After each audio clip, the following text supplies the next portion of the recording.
despite the name, and I'm a big fan of design thinking as well, game design thinking actually doesn't have anything to do with design thinking. It's basically combining three things.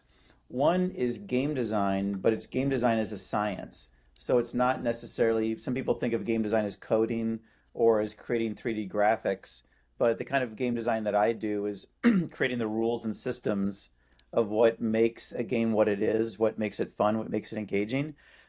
So that's one pillar. The second pillar is the work of BJ Fogg and others in behavior design. Why do we make decisions? How do we make decisions? Kind of what goes into that? And how can we help nudge people into making decisions that are better for them? And then the third one is neuroscience and what is happening inside of our brain when we're making decisions, when we're playing games, when we're watching Netflix. The science of our brain is something in the past 20 years has really blown up, right? So I'm Interesting. looking at the center of those things. One of the big reasons why I wanted to develop game design thinking came out of my dissatisfaction with gamification at the time, right? A little while back, because the way I've seen it being operationalized was really concentrating on what's called extrinsic motivation, right? And so when we're talking about the kind of continuum of motivation a few minutes ago, you can be extrinsically motivated by something, or you can be intrinsically motivated, or kind of somewhere in between. And so I use the metaphor of the Wizard of Oz, right? In the Wizard of Oz, at one point, this yellow brick road appears, and they Hmm. go, "Oh wow, that's the way we're going to get to the wizard's castle." And so they start walking down the yellow brick road. It attracts you. That's the extrinsic motivation. But then when they see the castle appear in the distance, that's the intrinsic motivation. That's the real reason that they want to get there because it's getting closer to their goals and aspirations. Once they see the castle in the distance, they don't need the yellow brick road as much. Mm. And so, to make a long story short, I was seeing gamification at the time was really concentrating on adding points and badges and levels to anything, thinking that it's going to make it more exciting. And that can help drive short-term engagement, but it typically doesn't drive long-term engagement, retention, and doesn't really start to drive towards intrinsic motivation, which I found is what I really want to do. And I think it's important that when we look at learners anywhere, whether it's online, whether it's in school, whether it's in an after school class, whether they're at home, um, they're not motivated equally. And they're not motivated equally about different things, right? You might have someone who's pretty motivated to do math, but then you give them a certain type of math problem, and I'm not into that as much. The motivation starts to fade.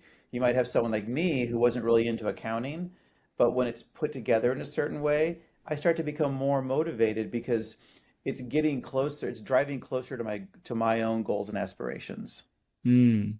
right? One of the most important things I think about designing not just a game, but designing what we might call a serious game or kind of like games for learning is that we all have in mind what we want our goals to be. We want kids to learn math with this. We want kids to do this with it. But kids don't really care about that. People don't care about you as a designer. What they care about is what they want. And so it's critical that you talk to them, ask them, learn about what their goals and aspirations are, and find ways in the product or experience that you're creating to reflect those back. What if you walked into a class and told your teacher, you know, how excited you were about learning history in an experiential way, right? And you like to experience all these things. Maybe you like role playing games or things like that. And they're like, great. And they hand you a book, right? It shows that they're giving you an experience that doesn't resonate with you, but also kind of showing that they weren't really hearing you and Yeah. you weren't being seen, heard, and understood, which I think is a critical part of really connecting with someone and getting towards that intrinsic motivation. So flow Mm. state is something that came about in, I think originally in the 70s, and there's a guy with a really long name that's pronounced Csikszentmihalyi. I Mhm. hope I didn't butcher that too badly. And basically, what it says is that if the skill that you possess is equal to the challenge that's put in front of you, that you'll enter this thing called flow state. If you have too little skill and too much challenge, it makes you anxious. right? Mm-hmm. I can't do this. If it's too much skill and too little challenge, it's boring. So, so you want to kind of try to keep people in the flow state. The interesting thing about it is that works for keeping people engaged, but it doesn't work for learning, right? So think Hmm. of it this way. Have you ever watched like batting practice at a baseball game before? Or if you watch like an All-Star weekend, they'll do a home run derby. And these guys will just sit there, home run, home run, home run, and they're hitting ball after ball. And it's because there's a pitcher who's literally trying to throw them home run balls each time. And you're like, how can this person hit 20 home runs in a row? Right? They've entered the flow state. But to learn, you need to bump up against the too much challenge part. Remember when I said if it's too much challenge for your skill, you'll start to feel anxious? You Mm-hmm. have to bump up against that in order to learn. That's a Hmm. concept by Vygotsky called the zone of proximal development. You want to keep someone in that space, not always, but to learn, you want to try and keep someone in that space where the challenge is just a little too much for their skill, because those are where the pieces of learning happen. You can't push it too much because learners will get overwhelmed, and you can't Hmm. do it all the time. So it's kind of like surfing a little bit, right? The hardest part for teachers is time. Yes. They're being pulled in so many different directions. They want to spend time with students, but what they're really given is tasks where they have to do things over and over again that don't involve the students and just involve things like data and tests and things like that. What I'm excited about is the possibility of having Gen AI, whether it's in chat bots or whether it's in actual robots. So I'm not really sure, or maybe it's embedded in the software that kids are using, kind of acts as a kind of an adjunct TA for them. And they can offload some of those tasks that the AI can do well, and they can Mm-hmm. concentrate on things that they do well. Hmm. If you're a teacher, by nature, you're someone who wants to impart information. You're hopefully someone who wants to connect with students, connect with kids, right? Or you may be, working with adult learners and you want to connect with adults.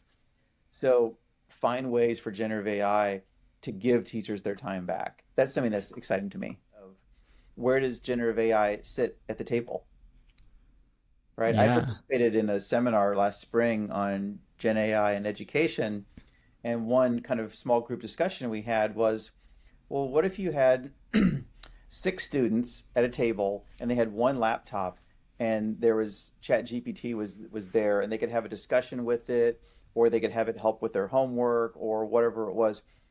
Um, what social space does the generative AI sit in? Is it just a thing? Is it just like Google Classroom, or is it something more, or is it something less? And then we thought about, well, what if you had one student and they had five different AIs that they were working with, and they were working on an essay, and the essay was about this book that was kind of complex. And maybe you had one Chat GPT that was giving literary advice, and another that was giving more narrative advice, and yet another that was an expert on MLA formatting. Hmm. What would the social strata be like there? Would these all be kind of like advisors to the student? So I find the social space that generative AI is kind of weaving its way into to be really interesting. If you Because could design a school around one thing, and that can be anything, it can be something physical, it can be a concept, anything, what will it be and why? I used to think that I wanted to design a school around games, but what I really realized more recently is that I would want to design a school around kindness. Hmm. At the core of our being, when you get away from what you're trying to learn, what you're trying to accomplish, how much money you're trying to make, what you're trying to do, the core of what makes a good person, a good learner, a good teacher is kindness. And if you had a school that had that as the core curriculum and was a part of everything that you did, I think that you would be setting the students and the faculty up for great success.